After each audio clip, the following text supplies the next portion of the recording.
오늘 본문도 보니까 그런즉 이렇게 시작하고 있죠. 앞번 주에도 그런즉 7절에 그렇게 시작했죠. 그러니까 이런 것을 앞번에 설명했던 것을 뒤에 더 설명함으로 지금 강조하고 있습니다. 이걸 동시원적 물결 구조라 그렇게 설명드렸습니다. 지금 바울은 우리가 하나님의 거룩한 백성으로 부름받았으니 거룩한 삶을 살아야 하지 않겠느냐, 하나님으로 우리가 살아야 하지 않겠느냐, 새로운 영으로 살아야지 않겠느냐고 우리에게 누차 권면을 하였습니다.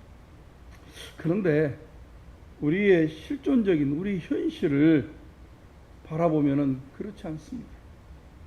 로마서 7장 우리가 앞번부터 쭉 보았던 것을 로마서 7장을 읽다 보면 마치 우리의 심미적인 것, 심적인 것을 설명하는 것처럼 느껴지기도 합니다. 그러나 7장은 투쟁에 대한 어떤 권세, 두 권세의 싸움이 낱낱이 기록되어 있습니다. 만일에 지금 관계가 깨지고 새로운 그런 관계가 맺어졌다면 이전의 관계에서는 벗어났고 이전의 지배를 받지 않는다는 것입니다. 아담이 하나님을 대항하고 언약을 파기하고 오히려 뱀이 말하는 거짓말을 듣고 거짓을 섬김으로 온 인류에게 사망을 가지고 왔습니다. 그는 하나님을 대항하고 반역함으로 그가 왕으로 있는 이 나라를 사탄에게 바쳐버렸습니다. 그래서 그 모든 후손들이 죄와 사망의 권세 아래, 거짓말의 권세 아래, 다시 말하면 사탄의 권세, 지배를 받게 되는 죄의 왕국에서 출생하게 되었습니다. 그래서 모든 후손들이 아담처럼 마음에 하나님 두기를 싫어하였던 것입니다. 왜? 그 왕국에서 출생하였기 때문에 그런 것입니다. 그러므로 아무도 하나님의 심판을 벗어날 수 없습니다. 이처럼 사람이 살아있는 동안에는 다 죄와 사망이 지배하는 권세 아래 살고 있습니다. 이것이 우리가 로마서 7장 1절로 6절에 이야기했던 내용들이죠.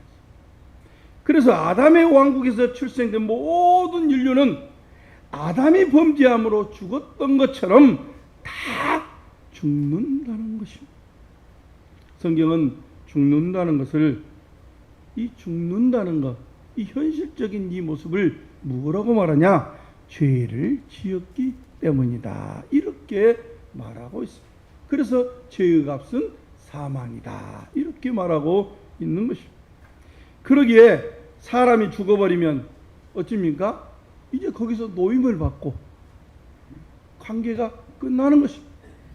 이것을 앞번에 우리가 한 여인이 두 남편을 섬기는 관계에 대해서 설명을 드렸던 것입니다. 이처럼 우리들도 예수님이 죽음으로 우리도 율법에 대하여 죽었고 이제 죽은 자 가운데 살아나신 이를 위하여 그 부활하신 그분을 신랑 삼아서 새로운 삶을 살도록 했습니다. 그러므로 이제는 이전 나라의 죄의 열매가 아니라 하늘에 취임하신 새로운 나라에서 우리는 생명의 열매를 맺어야 하는 것입니다. 율법의 기능이 무엇이라고 했습니까? 당시에 항상 구속사가 바로 그거예요. 시대마다 하나님께서 역사하는 방법이 달라요. 그러니까 그 시대 속에 하나님이 주신 그 당시에 하나님과 백성이 동행할 수 있도록 선한 기능을 하도록 주셨습니다.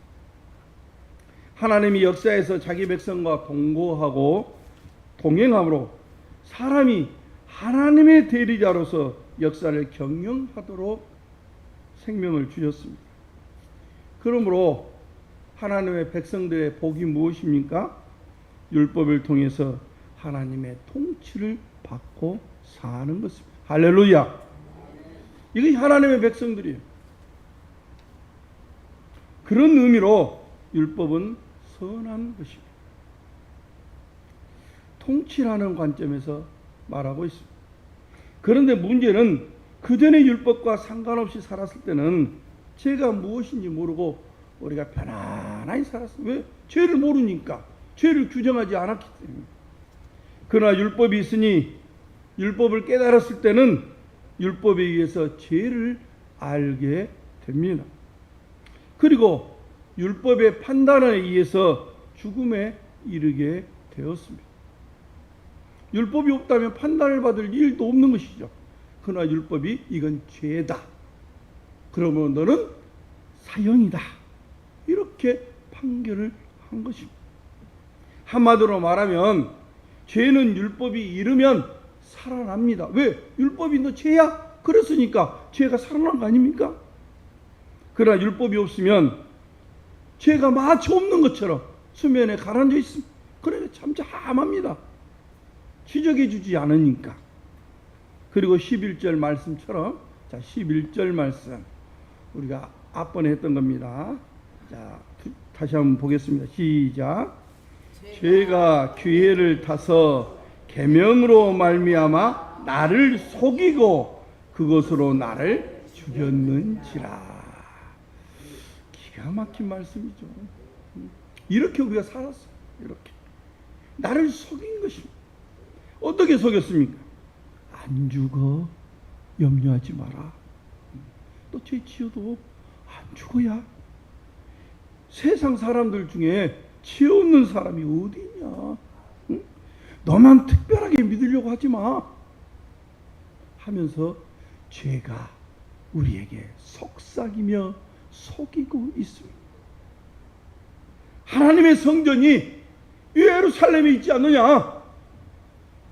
하나님은 우리를 보호하고 있는데 저 이방인들이 어떻게 우리에게 들어와 싸움을 청하겠느냐?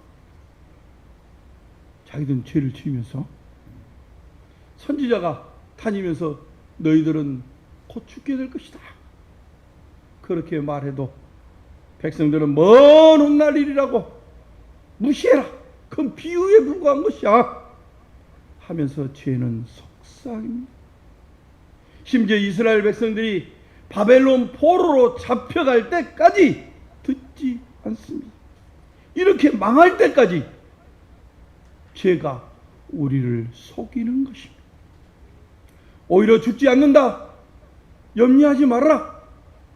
네가 마음만 먹은다면 하나님이 될 거야. 하나님처럼 너는 될 것이야. 선악을 분별하고 네가 세상 사람들 다 판단하는 하나님의 주권적인 것을 너희가 갖게 될 것이라고 오히려 죄는 우리에게 속삭이면서 말을 하는 것이다.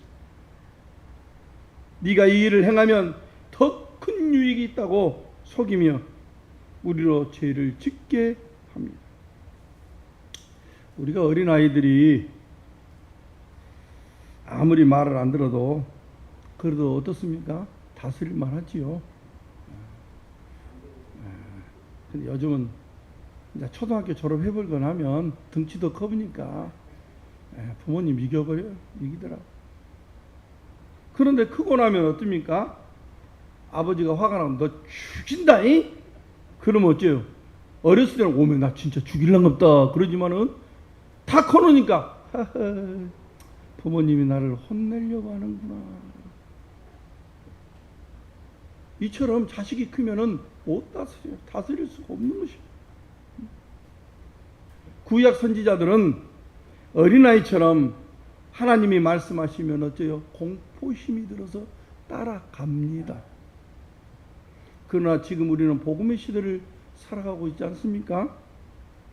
그러니까 우리들이 다스리기도 힘들다는 것. 하나님의 사랑을 다 알아버려요. 하나님이 나를 사랑하는 것을 다 알고 있어. 내가 아무리 범죄해도 하나님은 나를 끝까지 사랑하시니 그러니까 죄를 짓고도 천하태평합니다. 지금 살아가는 우리라는 것은. 그렇다고 우리가 마음 놓고 죄를 범하고 죄의 종으로 살아도 괜찮다? 동조에서는 안 되는 것입니다. 그러니까 새 시대에 살면서도 생각이나 우리의 삶이 옛날식으로 살아서는 안 되는 것입니다. 할렐루야. 우리가 한번 구원받으면 끝이다. 괜찮아. 염려 없어. 이런 식으로 자신을 설득한다면 하나님에 대한 경외심이 없이 살아가고 있다면 이건 문제 아닙니까? 누가 100% 하나님의 뜻에 맞출 사람이 있겠어? 누가 죄짓지 않는 사람 너 봤어? 털어서 먼지 안 난 집이 어디가 있어? 응? 이렇게 거짓말에 속아서 살아가고 있는 것입니다. 이것이 옛 질서를 따라 우리가 사망을 위해 열매를 맺고 있는 모습입니다. 13절로 14절 우리 한번 말씀 함께 보겠습니다. 자, 시작. 그런즉 선한 것이 내게 사망이 되었느냐? 그럴 수 없느니라. 오직 죄가 죄로 드러나기 위하여 선한 그것으로 말미암아 나를 죽게 만들었으니 이는 계명으로 말미암아 죄로 심히 죄되게 하려 함이라. 우리가 율법은 신령한 줄 알거니와 나는 육신에 속하여 죄 아래 팔렸도다. 말씀이 비비 깐 것 같아요. 네, 그렇게 어려운 말씀 아닙니다. 여기서 13절에 뭐라고 말합니까? 선한 그것이 내게 사망이 되었느냐 이렇게 말하고 14절에 아니다. 실은 의미상 그렇습니다. 아니다. 율법은 신령한 것이다. 이렇게 말하고 있습니다. 본래 율법은 신령합니다.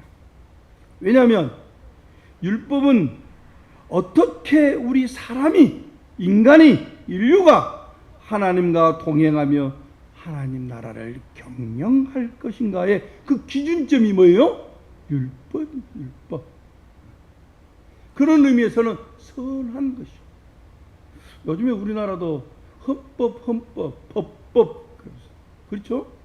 예, 법에 대한 기준과 가치가 막 흔들려 불고 무시하는 사람들이, 법을 아는 사람들이 막 무시해버리니까 국민들이 혼란스러워. 기준점이 분명한데도 그렇게 되는 것입니다. 그러기에 죄가 어찌입니까? 사람을 속이고자 발광을 아주 그냥 난리를 피웁니다.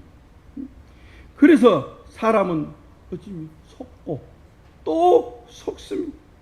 그렇기 때문에 범죄하고 죽고 또 죽습니다. 이 일이 언제부터? 아담부터 지금까지 계속되고 있었던 것입니다. 이처럼 하나님께서 율법을 주신 것은 죄를 심히 채되게 하려고 주신 것입니다. 왜냐하면 가나안 땅에 죄가 가득 차면은 하나님은 온 세상을 노아와 홍수 때 다 심판해버리고 의로운 자를 세워서 다시 의로운 세상을 만들듯이 그렇게 새로운 나라를 건설하실 것입니다. 그런 의미로 이스라엘 백성들에게 율법을 주심으로 죄를 심히 제되게 하여 하나님을 벗어나지 않고 율법을 통하여 하나님과 동행하여 하나님의 통치를 받도록 하기 위함인 것입니다. 할렐루야. 자, 15절 말씀 우리 함께 보겠습니다. 자, 시작. 내가 행하는 것을 내가 알지 못하노니 곧 내가 원하는 것은 행하지 아니하고 도리어 미워하는 것을 행함이라. 자, 이어서 22절 23절 우리 함께 봅니다. 시작. 내 속사람으로는 하나님의 법을 즐거워하되 내 지체 속에서 한 다른 법이 내 마음의 법과 싸워 내 지체 속에 있는 죄의 법으로 나를 사로잡는 것을 보는도다. 이 슬픈 현실. 내가 원하는 것은, 내 속 사람은 하나님의 법을 막 주야, 할렐루야, 할렐루야, 내가 하나님으로 기쁘다. 오, 즐거워, 내가 하나님을 보는도다. 즉 내 마음은 하나님의 법을 즐거워하고 선을 행하려 하는데, 하나님을 뜻을 쫓아 하나님을 따라 살려고 하는데 도리어 미워하는가? 내 지체 속에 다른 한 법이, 죄의 법이 내 안에 왕이 되어서 항상 나를 지배하고 있어. 그러니까 지금 이 말은 누가 나를 통치할 것인가?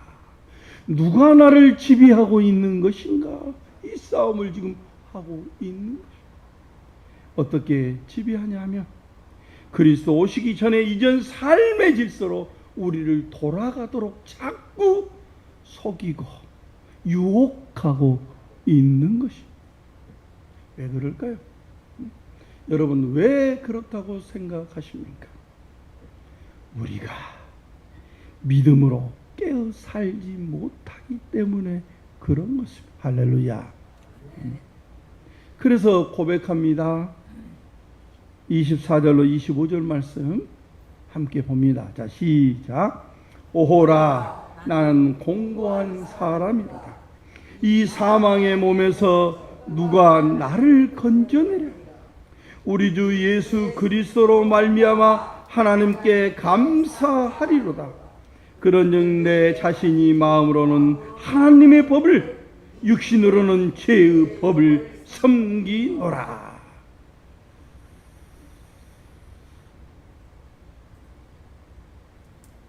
이 사망의 몸에서 누가 나를 건져낼 것이냐?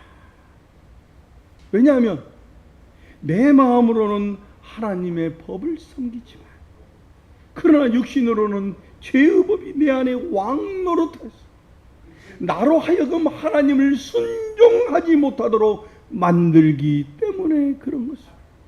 이것이 우리 믿는 신자의 비참한 실체일 수 있다는 것입니다. 그러나 부활하신 예수 그리스도로 말미암아 우리가 생명의 열매를 맺도록 하셨습니다. 우리 주 예수 그리스도로 말미암아 하나님께 감사하리로다. 이걸 깨닫고 나니까 바울은 감사 찬양을 안 할 수 없었던 것입니다. 만약에 인생의 비참한 상태로 그냥 두었더라면 얼마나 슬픈 일이에요. 얼마나 괴롭고 고통스러운 일입니까? 그러나 그런 우리를 아들 예수 그리스도를 통하여 통치게 하셔서 우리를 그 안으로 부르셨으니 이보다 감사하고 감사할 일이 어디에 있겠어요? 바로 그래서 오늘 설교 제목을 그렇게 잡았던 것입니다. 이처럼 우리가 죄의 권세 아래 지배를 받고 있습니다. 하나님을 대항하였습니다. 이 죄의 권세의 왕에서 벗어날 방법이 없었습니다. 왜냐하면 우리 조상 아담이 이 나라를 사탄에게 바쳐버렸다고 했죠. 아담의 이 후손으로 출생한 사람치고 죄의 왕국에서 벗어날 사람이 한 사람도 없었습니다. 그러나 마치 이것을 해결하기 위해서 성인들이 과거부터 돌을 닦고 깊은 속에 가서 명상도 해보고 돌을 닦아보기도 하고 어떻게 하면 도덕적으로 개선을 할 것인가 묵상도 해보고 실천도 해보고 윤리적으로 도덕적으로 철학적으로 나는 무엇인가 자꾸 명상하고 묵상을 했어. 거기서 벗어날 사람이 없어요. 그런데 죄는 그럴듯하게 거짓말로 인류를 속여왔던 것입니다. 하나님께서는 아들을 세상 끝날에 보내셨어요. 사망이 왕노릇하는 세계를 하나님의 생명의 나라로 새롭게 지으셨습니다. 아담처럼 하나님을 대항하는 것이 아니라 죽음에 이르도록 아버지를 순종하였습니다. 죽음과 부활을 통해서 사망을 단번에 끝내버리셨습니다. 생명 안에서 왕노릇하는 하늘보좌 천국을 우리에게 열어주셨습니다. 이제는 하나님을 대항하는 죄의 권세는 부활하신 아들 안에서 완전히 파괴되었습니다. 어디 안에서요? 부활하신 아들 안에서. 아들 안에서 완전히 파괴되었습니다. 우리는 죽은 자 가운데 부활하신 분에게 시집 갔습니다. 그러니까 애기들, 어린아이들 같으면 어머 나 남자인데 어떻게 시집을 가버려. 지금 그런 의미가 아니죠. 그래요. 우리는 그의 몸과 지체가 되었습니다. 자꾸 성경이 그 이야기를 지금 하고 있잖아요. 그 이야기를. 그래서 그를 위하여 열매를 맺도록 새로운 관계로 접붙임을 받았습니다. 그러나 여전히 우리 안에 옛 질서인 썩어짐이, 죽음이 왕노릇하기 때문에 우리의 몸도 죽습니다. 그러니까 우리가 자꾸 착각을 해요. 여기서 눈에 보이는 현실적인 그 모습 때문에 내 믿음이 진짜야? 가짜야? 내가 믿는 것이 진짜일까? 자꾸 의심. 누가 그렇게 의심하도록 해요? 죄가. 믿음이 적을 수는 있죠. 그렇다고 해서 믿음이 없는 것은 아니잖아요. 그러니까 우리가 하나님을 알면 알수록, 예수 그리스도를 알면 알수록 우리의 믿음이 달라진다는 것이요. 바르게 본다는 것이요. 바르게 보기 위해서 우리가 성경 말씀을 옳게 보려고 기도하고 말씀 보고 모르면은 또 기도하고 눈물을 흘려가면서 무릎이 닳도록 하나님 앞에 기도하고 또 주의 말씀을 보고 그러는 것이죠. 그 일을 위해서 우리 목사님들이 기도하고 말씀 연구하고. 왜? 여러분이 내 백성이 아니에요. 나나 여러분이나 하나님의 백성이에요. 목사는 은사로 하나님의 말씀을 여러분에게 증거하도록 세움받은 자예요. 그러니까 목사의 역할은 무엇입니까?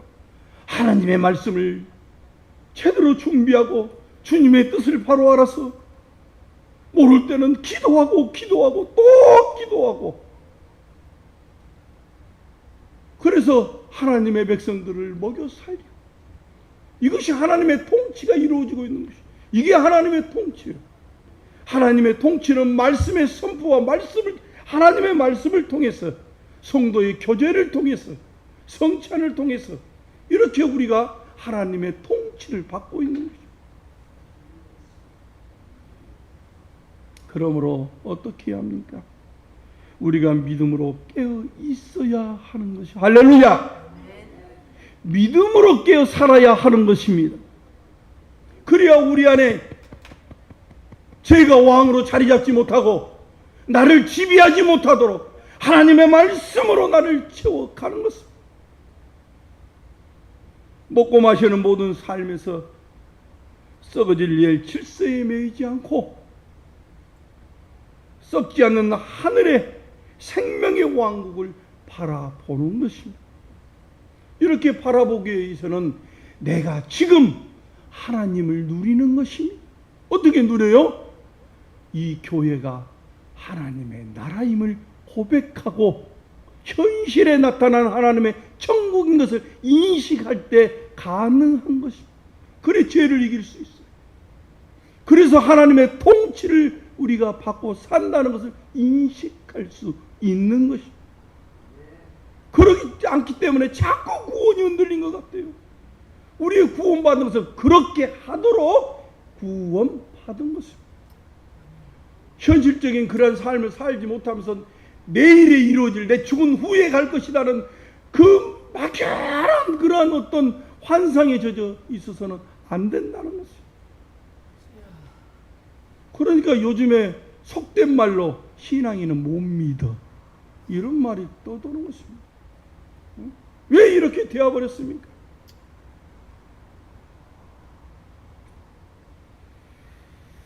썩지 않는 하늘의 생명의 왕국을 바라보면서 우리의 현실의 삶을 조절하며 봉사해야 하는 것입니다.